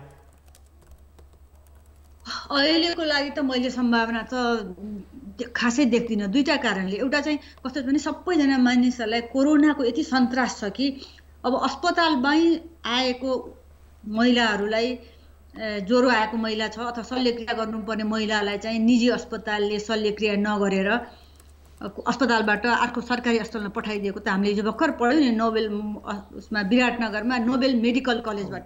भनेपछि मेडिकल कलेजबाट त महिलाहरूलाई चाहिँ यसरी उनको जीव ज्यान जोखिममा पारेर धपाइदिन्छन् भने डाक्टर नर्सहरू चाहिँ कसरी चाहिँ घर घरमा जान सक्छन्? मैले त त्यसको सम्भावना देख्दैन। यदि कोही एकदमै चिनेको डाक्टर अथवा चिनेको नर्सहरू आफ्नो चिना परिचयको आधारमा जानुहुन्छ भने भिन्दै कुरा, होइन भने त्यसरी जान सक्ने सम्भावनालाई त मलाई त अहिलेको अवस्थामा चाहिँ लाग्दैन। अर्को चाहिँ अब प्रसुति सेवाको त्यसरी भयो, घरमै बच्चा जन्माउनु पर्ने परिस्थिति भयो भने पनि उनीहरूको अलिकति सुरक्षाको सावधानी कुरा र पोषणको विषयमा अझ यहाँसँग अझ बढी कुरा गर्नुपर्ने चाहिँ पोषणको विषय छ। पोषणको व्यवस्थापनको कुरा होइन, यहाँले पनि अघि घरमै कतिपय बनाउने कुराहरू गर्नुभएको थियो। त्यसो बनाउनको लागि चेतनाको कुरा, त्यसको सप्लाईको कुरा, यस्तो कुरामा चाहिँ हामीले अलिकति अपनाउनु पर्ने विधिहरू के हुन्? यसमा चाहिँ एउटा हामीहरूको मैले जहिले पनि हाम्रा यस्तो खानेकुराहरूको विषयमा विशेष गरी सुत्केरी महिला, गर्भवती महिला र शिशुको खानेकुराको विषयमा हामीहरूका पहिलाको परम्परागत ज्ञानले पनि यसमा धेरै ठुलो भूमिका खेल्छ। अफसोस छ हामीले त्यो परम्परागत ज्ञानलाई चाहिँ हराउँदै गइरहेको छौँ र त्यो हराइसकेपछि अहिले हामीसँग नयाँ ज्ञान केही पनि छ। तर तैपनि गाउँघरमा अझै पनि सुत्केरीहरूको लागि भनेर कतिपय हरेकको आफ्नो जाति संस्कार अनुसार केही खानेकुराहरू राखेको हुन्छन्।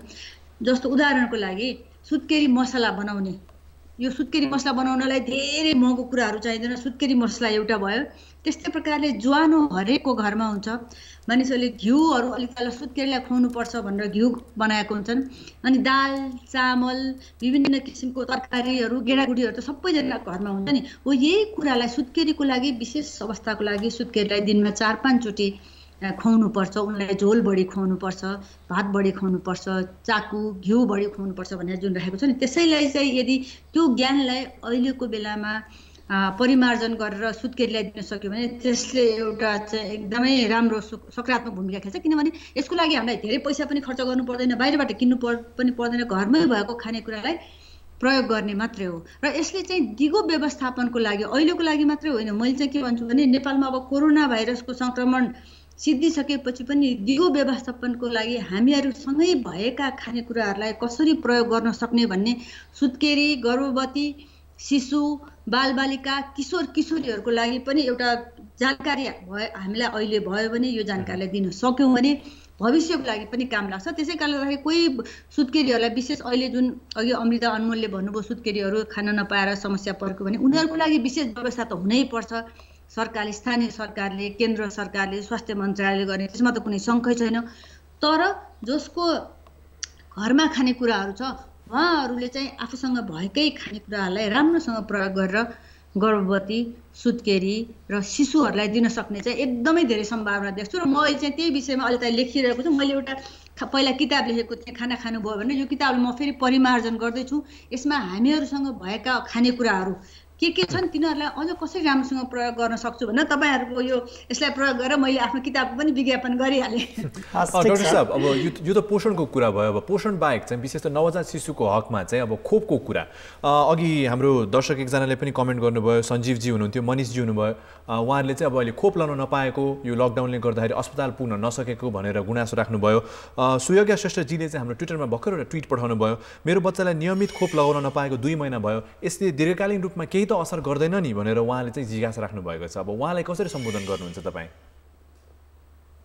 अहिले मैले काठमाडौँमा हेर्दाखेरि अस्पतालमा जान्छु भनेर जाने मान्छेको लागि चाहिँ प्रहरीहरूले रोकेको चाहिँ मलाई थाहा छैन। किनभने मेरो श्रीमान र मेरो छोरीहरू पनि अस्पतालमा काम गर्नुहुन्छ, डाक्टर हुनुहुन्छ, मानसिक विज्ञ हुनुहुन्छ।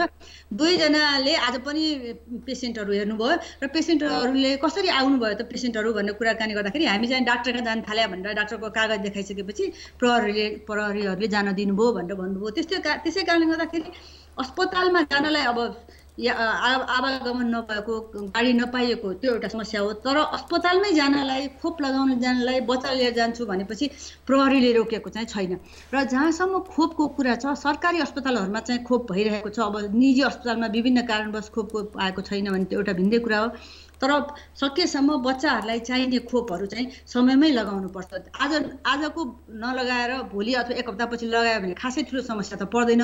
तर लामो समयसम्म खोप लागेन भने जस्तो डिपिटी हैन, त्यस्तै प्रकारले विभिन्न किसिमको जुन बच्चाहरूलाई दिने खोपहरू चाहिँ 6 महिनाभित्रमै दिने खोपहरू चाहिँ सकेसम्म छिटै दिनुपर्छ। र सरकारी अस्पतालहरूमा मलाई जहाँसम्म छ सरकारी अस्पतालहरूमा चाहिँ त्यो खोपहरूको व्यवस्था छ। तपाईँहरूले निजी अस्पतालमा गर्नुभएको छ भने पनि त्यो निजी अस्पतालको कागज लिएर सरकारी अस्पतालमा गयो भने सायद त्यो खोप नदिने भन्ने कुरा चाहिँ सरकारी अस्पतालमा हुँदैन हो।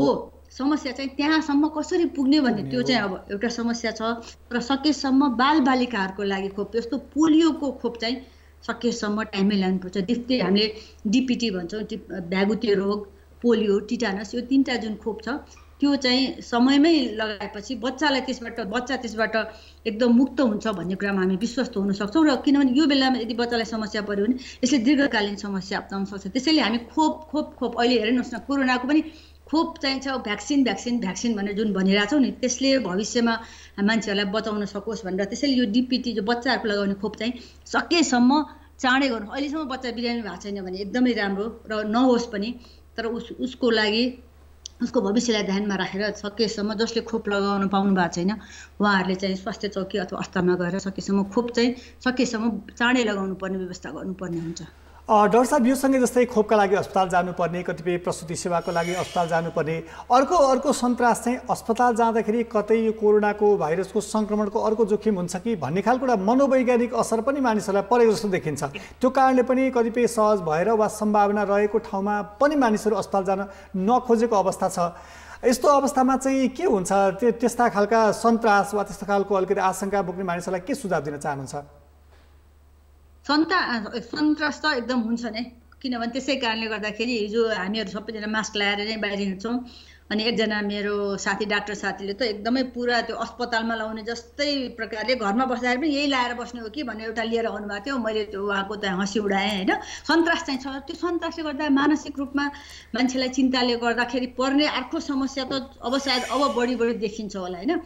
तर कमसेकम अस्पतालमा जाँदाखेरि त्यो जुन स्वास्थ्य कर्मीहरू हुन्छन् उनीहरूले बच्चाहरूलाई खोप लगाउँदाखेरि, मैले यहाँ बढी विशेष गरी खोपको बढी भन्न लाग्छु, खोप लगाउँदाखेरि उनीहरूले पक्कै पनि आफ्नो हात धोएर साबुनले हात धोएर पक्कै पनि गर्छन् होला, पन्जा लगाएर गर्छन् होला, मास्क लगाएर गर्छन् होला। त्यसै कारणले गर्दाखेरि अस्पतालमा जानलाई चाहिँ सायद त्यति समस्या नपर्ला। तर त्यो बच्चालाई लिएर अहिले के देखिएको छ भने कतिपय ठाउँमा बच्चाहरूलाई लिएर भोज गरे जस्तै गरेर विभिन्न ठाउँहरूमा लकडाउन भनेको छ अनि एकदम भोज भतेर गर्ने गरेको छ। त्यस्तो ठाउँमा चाहिँ जाँदै नजाने, तर अस्पतालमा जानलाई किन अस्पतालमा सर्टेन लेभलको सरकारले पनि केही नियमहरू बनाएको छ। त्यो नियमहरूलाई पालना गरेर स्वास्थ्य कर्मीहरूले जब सेवा दिइरहेका हुन्छन्, किनभने स्वास्थ्य कर्मीहरू आफैलाई पनि त डर हुन्छ नि, स्वास्थ्य कर्मीलाई चाहिँ समस्या पर्यो भने उसको घर परिवारको उसको समुदायको पनि समस्या पर्छ भन्ने कुरा थाहा भएको। डाक्टर साहब, अब यही क्रममा चाहिँ हाम्रो एकजना दर्शकले चाहिँ आफ्नो एउटा व्यक्तिगत समस्या राख्नु भएको छ। फेसबुकमा चाहिँ उहाँले एउटा कमेन्ट पठाउनु भएको छ, लेख्नुहुन्छ गल्लीमा बजार केही खुले पनि त्यहाँ मासु पसल किन्न जाँदा कोरोना सर्ला कि भन्ने पनि डर छ। अपरेसन गरेको सुत्केरीले राम्रो कुरा खान नपाउँदा घाउ निको हुन सकेको छैन, बच्चालाई दुध पनि पुग्दैन, के गर्ने होला भनेर चाहिँ कृष्ण कार्कीजीले चाहिँ आफ्नो व्यक्तिगत समस्या राख्नु भएको छ। उहाँलाई चाहिँ कसरी सम्बोधन गर्नुहुन्छ? प्रश्न के भने मासु बाहिरतिर किन्न जान सकिँदैन भने समस्या छ भने घरमा त दाल, ज्वानो, मेथी, दुध, चामल, यो विभिन्न किसिमका कुरा, रोटी, त्यो सबैको घरमा जसले चाहिँ सुत्केरीलाई मासु खुवाउँछु भनेर विचार गरेको हुन्छ नि, उसको घरमा दाल, चामल यस्तो किसिमको कुराहरू त पक्कै पनि हुन्छ। तपाईँहरूले त्यो मासु खानलाई चाहिँ यदि सुत्केरीलाई अहिलेको अवस्थामा छैन भने टुसा उमारेको चना, टुसा उमारेको मेथी, टुसा उमारेको विभिन्न किसिमको क्वाटीहरू खुवाएर क्वाटीको रस, ज्वानोको रस खुवाउनु भयो भने सुत्केरीलाई के पर्याप्त मात्रामा झोल पुग्छ। झोल पुगेपछि त्यसैबाट उनलाई चाहिँ दुध पनि बन्छ। र मेथी, टुसा उमारेको मेथी एकदमै राम्रो कुरा हो सुत्केरीहरूको लागि। ज्वानोले क्याल्सियम पनि दिन्छ, ज्वानोले दुध पनि बढाउँछ। यसको बारेमा विभिन्न अध्ययन अनुसन्धानहरू पनि भएको छ। त्यसै कारणले गर्दाखेरि मासु खान पाएन भनेर दिन सकिनँ भनेर चिन्ता गर्नु पर्दैन। तपाईँको घरमा भएका दाल, गेडागुडी, गहत, भटमास, मकै, कोदो, फापर जे अन्नहरू छ त्यसैलाई मिलाएर दिनुहोस्। सुत्केरीलाई पर्याप्त मात्रामा पुग्छ। जब चाहिँ लकडाउन खुल्छ त्यसपछि मासु भात दिनु होला। हस्, धेरै धन्यवाद डाक्टर साहब। यहाँले दिनुभएको सुझावबाट धेरै मानिसहरूले आफ्नो स्वास्थ्य जुन सजगता अपनाउनका लागि ठुलो उपलब्धि हुन सक्ने अपेक्षा पनि हाम्रो छ। हजुरलाई धेरै धन्यवाद। उहाँले जसरी भन्नुभयो नि कतिपय सम्भावना जस्तै अस्पताल जाने विषयमा, तर एउटा चाहिँ अलिकति तपाईँलाई राखिहाल्नु पर्ने अवस्था चाहिँ कस्तो छ भने अस्पताल जानका लागि कतिपय ठाउँहरूमा प्रहरीले सहजीकरण गरेको अवस्था पनि छ, कतिपय ठाउँमा सवारी साधनहरू। तर समस्या कस्तो छ भने कतिपय ठाउँमा टाढाको दूरी हुन्छ होइन, हिँडेर जान नसक्ने हुन्छ, सवारी साधन नपाइने हुन्छ, अझ सुत्केरी महिला, गर्भवती महिला, सानो शिशु बोकेर हिँड्न नसक्ने अवस्था हुन्छ। त्यस्तो अवस्थामा चाहिँ स्वास्थ्यसम्म पुग्न नै समस्या रहने भयो।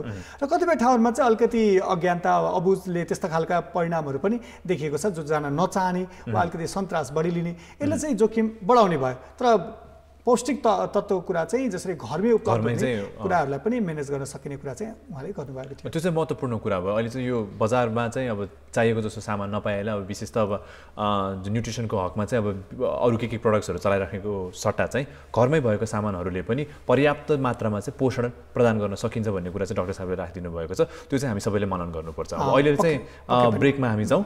ब्रेकपछि चाहिँ हामी यही कुराकानी जारी नै राख्नेछौँ। कार्यक्रम क्वारेन्टाइनमा आज हामीले गर्भवती महिला, सुत्केरी महिला तथा नवजात शिशुहरूको समस्याबारे चाहिँ कुराकानी गर्दैछौँ। त्यसलाई कसरी सम्बोधन गर्ने भनेर चाहिँ हामी 4 बजेसम्म कुराकानी जारी नै राख्नेछौँ। अहिलेलाई भने चाहिँ हामी एउटा कमर्सियल ब्रेक लिन गइरहेका छौँ। हामी सँगै रहनुहोला। हामी ब्रेकपछि पुनः तपाईँहरूको टेलिभिजन स्क्रिनमा फर्किआउनेछौँ।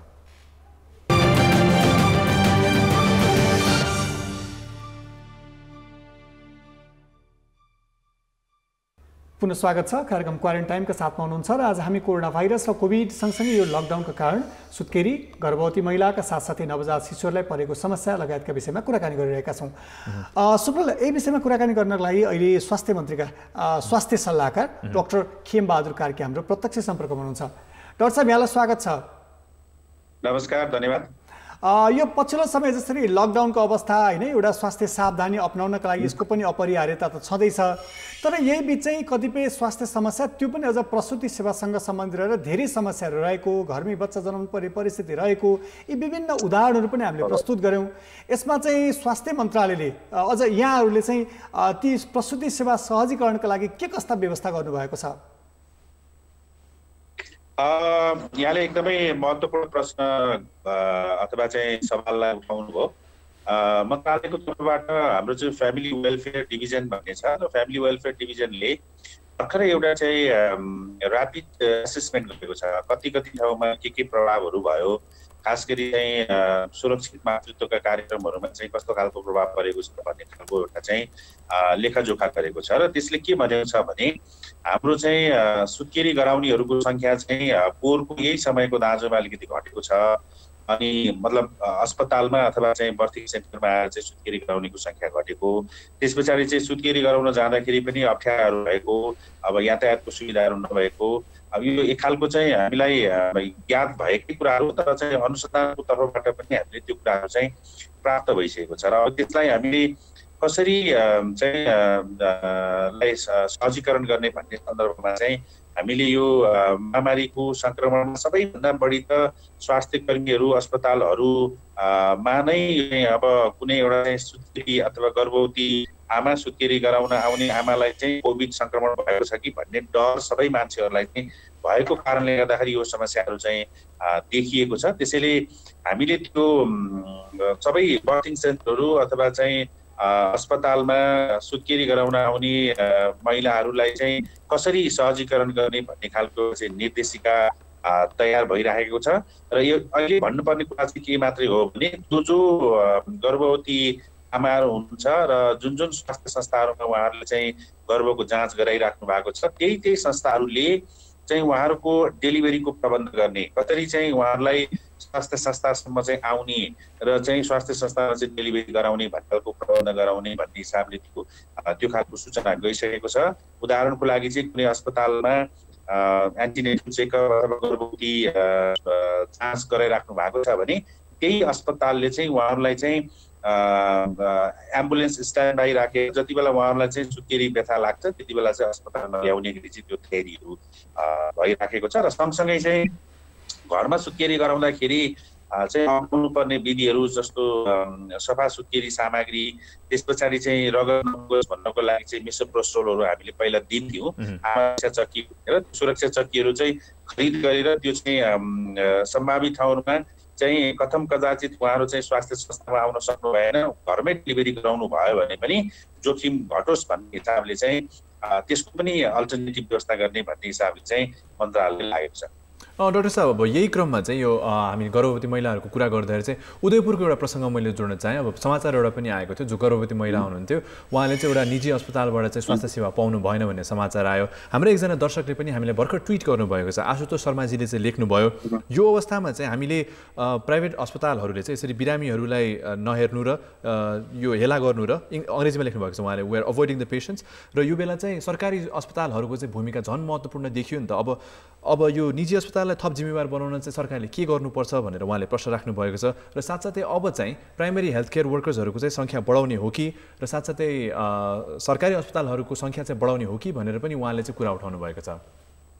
एकदमै राम्रो कुरा उठाउनु भयो। हामीले पनि त्यो समाचार थाहा पाएका छौँ र समाचार थाहा पाउने बित्तिकै हामीले चाहिँ निजी अस्पताल जसबाट चाहिँ बिरामी फर्किनु भयो अथवा चाहिँ हाम्रो सेवाग्राही फर्किनु भयो भन्ने समाचार आउने बित्तिकै यो अत्यन्तै दुःखद समाचार हो र उहाँसँग हामीले कुराकानीहरू पनि गरेका छौँ। र भन्दा अगाडि चाहिँ स्वास्थ्य मन्त्रालयको तर्फबाट हामीले यस प्रकार निर्देशिकै जारी गरेर यो कोभिड भएको बिरामी र नन कोभिड बिरामीहरूलाई चाहिँ कुनलाई चाहिँ कसरी चाहिँ हेर्ने, सबै अस्पतालहरूले चाहिँ अब नन कोभिड भन्दा अरू बिरामीहरूलाई पनि हेर्नुपर्छ।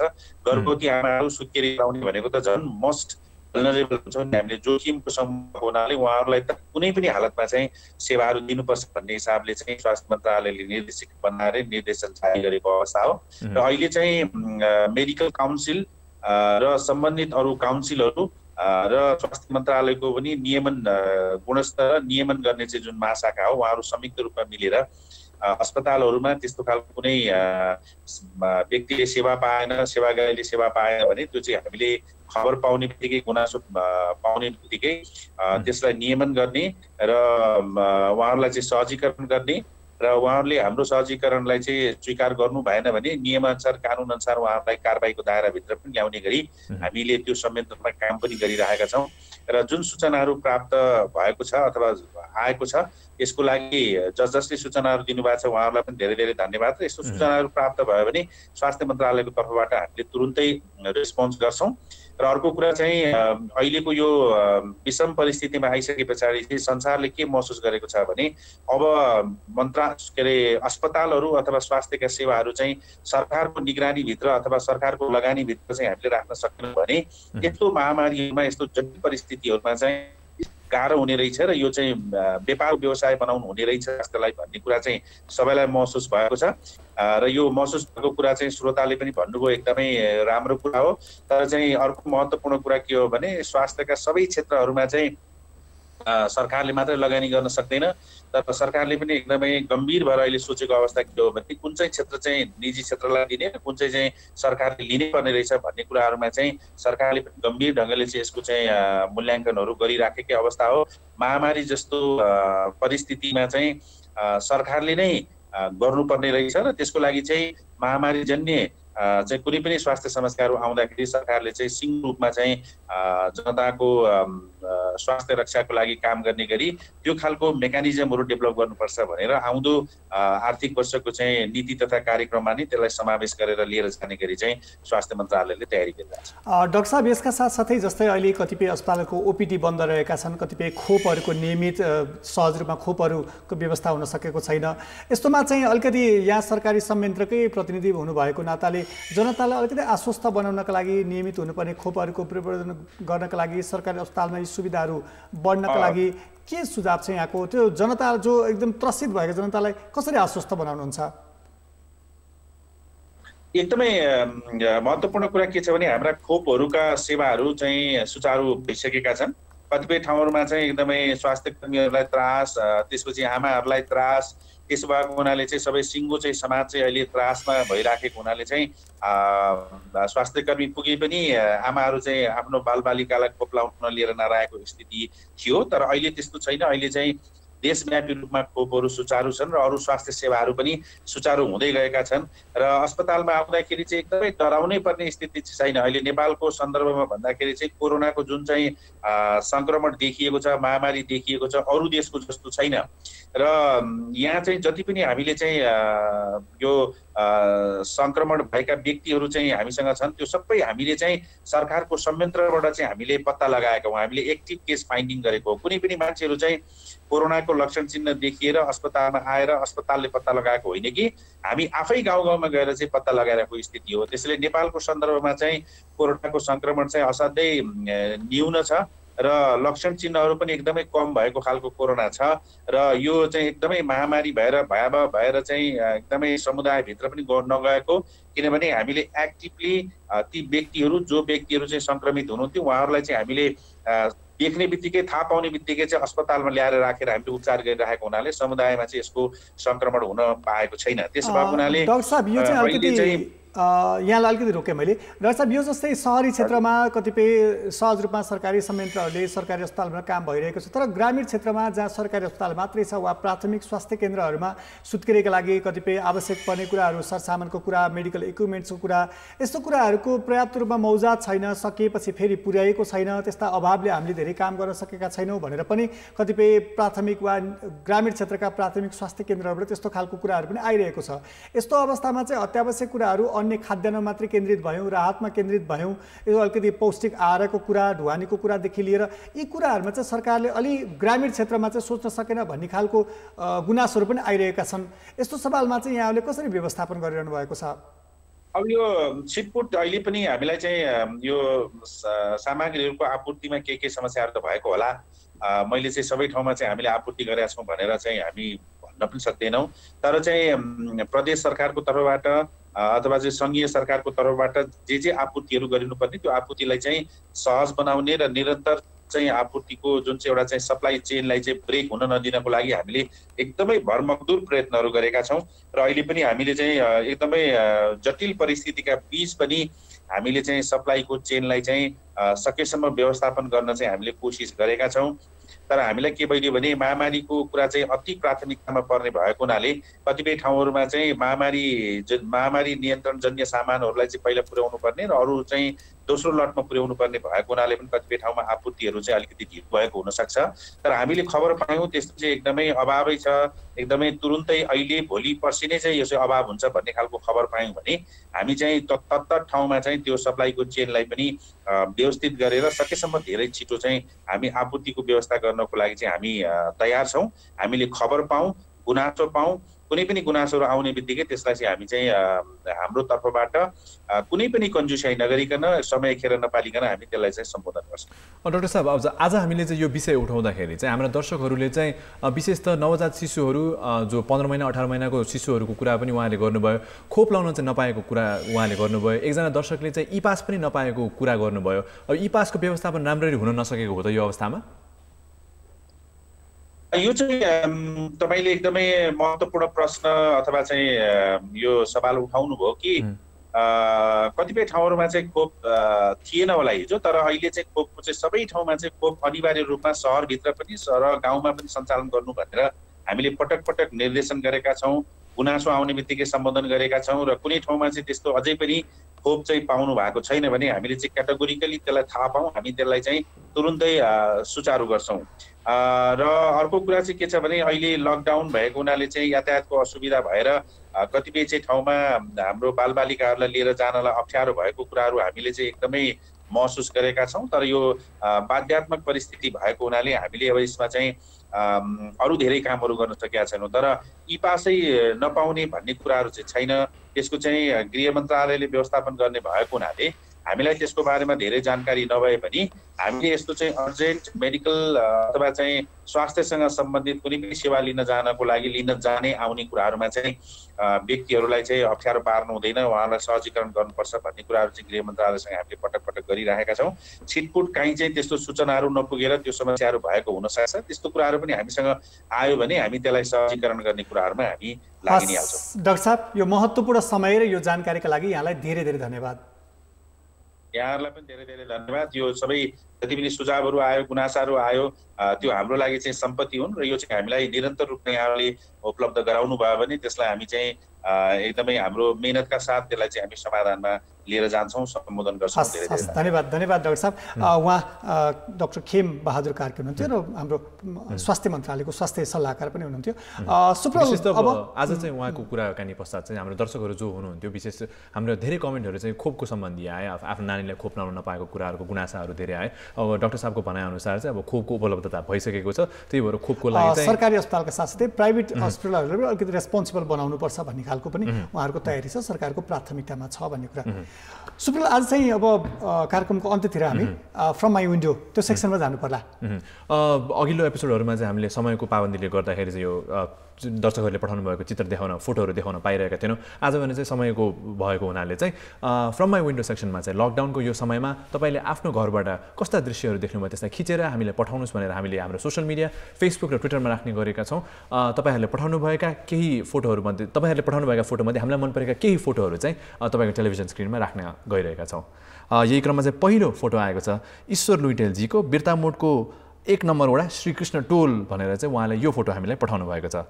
अर्को चाहिँ यो किस्मत गौतमको रहेको छ, गैँडाकोट गुल्मी। गैँडाकोट भने चाहिँ नवलपरासी सुनेको थियो, गुल्मी भने गुल्मीको गैँडाकोट भनेको खालको हिमाल सहितको सुन्दर तस्बिर पनि उहाँले पठाउनु भएको रहेछ।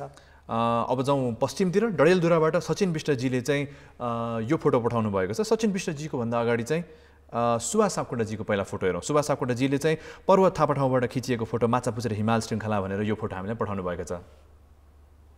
प्रेम बस्नेतजीको पनि यो फोटो रहेको छ। साथसाथै अर्को फोटो एकचोटि नजर लगाइहालौँ टेलिभिजन स्क्रिनमा। सचिन विष्टको यो चाहिँ सूर्यास्त जस्तो लाग्छ, यो सुदूरपश्चिम डडेलधुराबाट सूर्यास्त चन्द्रमाको फोटो खिचेर पठाउनु भएको रहेछ उहाँले चाहिँ। सरोज महर्जनजीको अर्को फोटो रहेको छ र साथसाथमा अन्तिममा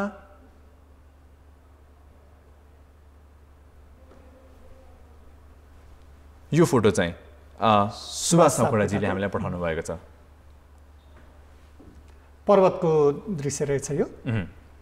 र यसको साथसाथै हामी कार्यक्रमको अन्त्यतिर आइसकेका छौँ। कार्यक्रम क्वारेन्टाइनमा आज हामीले एउटा महत्त्वपूर्ण विषय चाहिँ कुरा उठायौँ, महत्त्वपूर्ण विषय हामीले उठायौँ, स्वास्थ्य क्षेत्रभित्र कुनै संवेदनशील विषय। स्वास्थ्य क्षेत्रको बारेमा त हामीले अघिल्लो एपिसोडहरूमा पनि कुराकानी गऱ्यौँ, जस्तै अब कोरोनाकै विषयमा पनि हामीले प्रत्यक्ष रूपमा हुने सक्ने सम्भावना, खतराको सम्भावना बारे कुराकानी गऱ्यौँ, अरू स्वास्थ्य सेवाको बारे पनि कुरा गऱ्यौँ। आज विशेष प्रजनन स्वास्थ्यको विषयमा हामीले कुराकानी गऱ्यौँ र धेरै नयाँ कुराहरू पनि आए यो विषयमा। दर्शकहरूका गुनासाहरू पनि हामीले सकेसम्म सम्बोधन गर्ने पनि प्रयास गऱ्यौँ। पक्कै पनि भोलि फेरि पुनः नयाँ विषय लिएर उपस्थित हुनेछौँ। त्यसअघि हामीले हाम्रो सामाजिक सञ्जाल फेसबुक र ट्विटरमा पनि हामीले केही समय पछाडि भोलि के विषयमा प्रस्तुत गर्ने भनेर हामीले पोस्ट गर्नेछौँ। त्यहाँ यहाँको कुनै सुझाव वा सल्लाह वा यहाँको कुनै अनुभव भएमा यहाँहरूले त्यहाँ तल लेख्न पनि सक्नुहुनेछ। भोलि फेरि पुनः नयाँ विषयका साथ उपस्थित हुने नै छौँ। त्यति जेलसम्मका लागि साथी सुप्रलसँगै म नवराज पनि बिदा माग्छु। Stay home, stay safe.